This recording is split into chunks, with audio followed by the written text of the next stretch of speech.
We are a nation of immigrants, but we are also a nation of laws. It is wrong and ultimately self-defeating for a nation of immigrants to permit the kind of abuse of our immigration laws we have seen in recent years, and we must do more to stop it. At some point, we have to be honest with ourselves. It's called, they like to use the word undocumented because it's more political. I don't use that word. They're illegal immigrants. They came over illegally.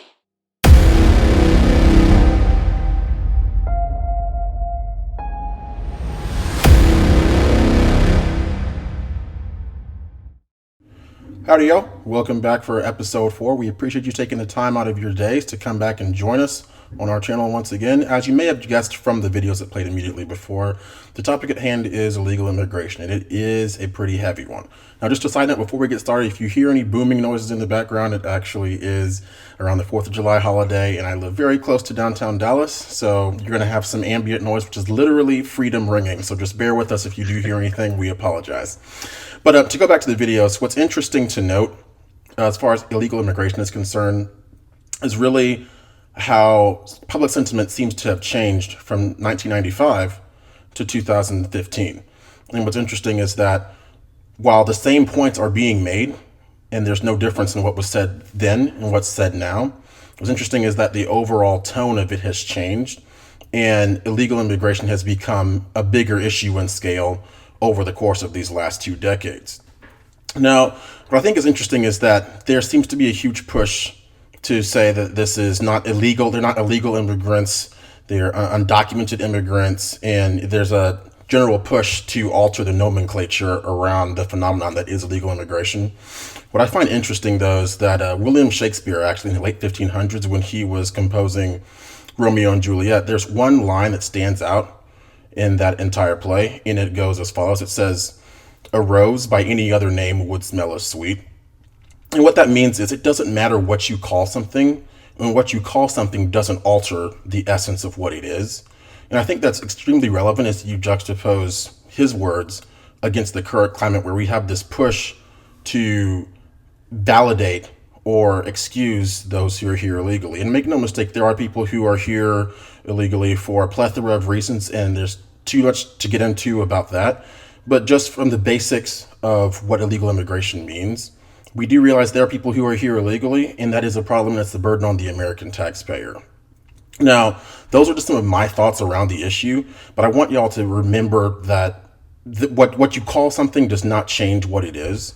And I think that there is a push, mainly by the mainstream media, to rename these different phenomena for whatever reason in an effort to make something sound more palatable or less egregious. And that in no way, shape, or form should be the intent, because the intent should be to ensure that everyone who is here legally and is here for the best reasons and has the best intent and wants to assimilate into American culture. When you don't have that, then your country is eventually run roughshod over by people who never had to have any regard or go through anything to get here in the first place. And I think that that is what could honestly corrupt the country as a whole. And I want Eddie to give his take now on what his thoughts are on illegal immigration. And obviously, we both are in Texas, so this is an issue that is of paramount importance for us. We're both not very far from the border. I'm in Dallas. Eddie's even closer to the border than I am. So, Eddie, I want to hear your take on what your thoughts are on illegal immigration and what you think about the whole phenomenon. Well, as far as illegal immigration goes, I think those clips, or at least the juxtaposition between those 2 clips, was extremely powerful, because it illustrates that the fact that it's a partisan issue now, that has not always been the status quo.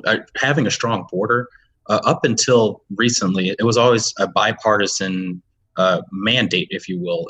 Everyone just assumed that, yes, if you have a sovereign nation, if you are a sovereign nation, you only remain such as long as you can enforce and maintain your border.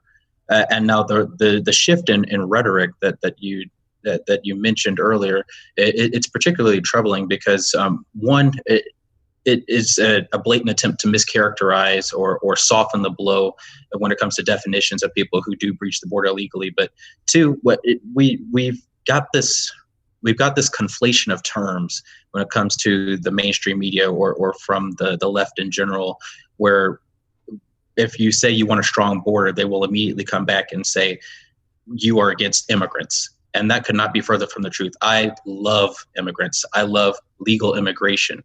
I don't know if anyone has had the chance to see a live immigration ceremony or where those who have been through the process actually, reach that final step and are able to take the pledge and become our fellow countrymen and women.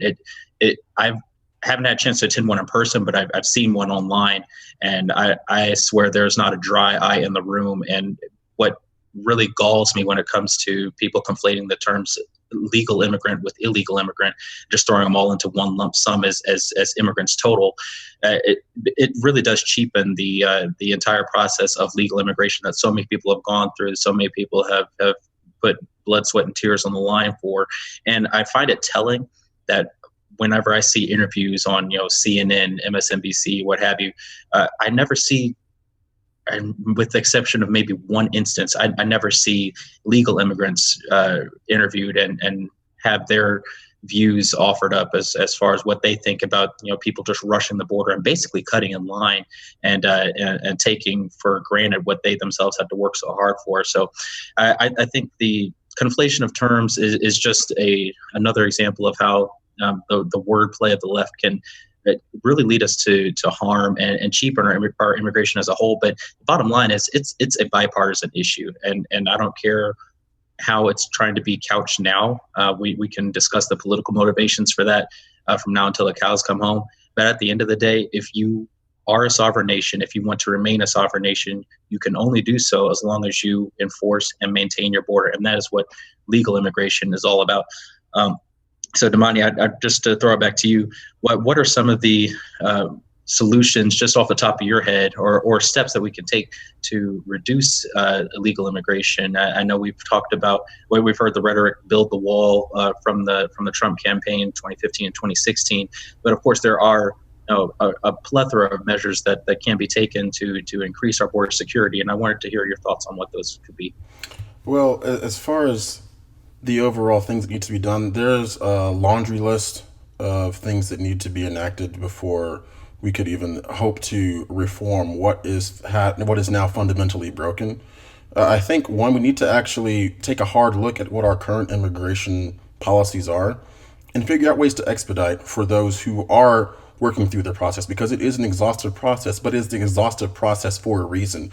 And that is because when you get here, you have such an appreciation for the chance to be an American that can't help but to trickle into your everyday life. So I think we need to take a hard look at our current immigration policies, figure out how to reform and expedite. And I also think that there do need to be punitive measures assessed for those who flagrantly flout our laws and just cut in line, to your point from earlier.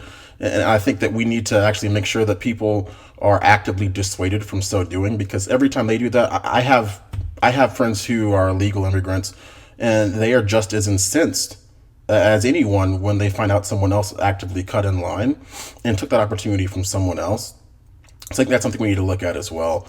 We can get into what else we could do, but the bottom line is that illegal immigration is a fundamental issue, especially here in the border state, that has not been addressed effectively. And I think we need to actually be willing to talk about it. It's a very uncomfortable conversation, but for someone to take umbrage at the term illegal immigration, as you saw in the clip earlier, there was Donald Trump literally had to spell out what illegal immigration is to a full-grown man, mind you, Chris Cuomo, full-grown man, because ostensibly, exactly, because the general sentiment around the world has become so tainted in modern times that we have to be willing to be bold enough to call something what it is, call a spade, and be decisive with it. That's the only way we can actually effect positive change. And that's just my take in general. So I do want to wrap this video up, so we want to make sure that we keep these videos brief. We try to stay around 10 to 12 minutes. We're working as hard as we can. It's very difficult for us, by the way. Exactly. We're working very hard to make sure that this is just compelling, relevant content that can get you through the day, give you something else to think about. We want to get in and we want to get out. So we appreciate your time. We will be posting another episode here in the coming week or so. So we appreciate you taking this time, and come back and see us again. Thanks and gig 'em. Thanks and gig 'em. The first revolution is when you change your mind about how you look at things and see that there might be another way to look at it that you have not been shown. The revolution will not be televised, and be no rerun, brothers and sisters. The revolution will be live.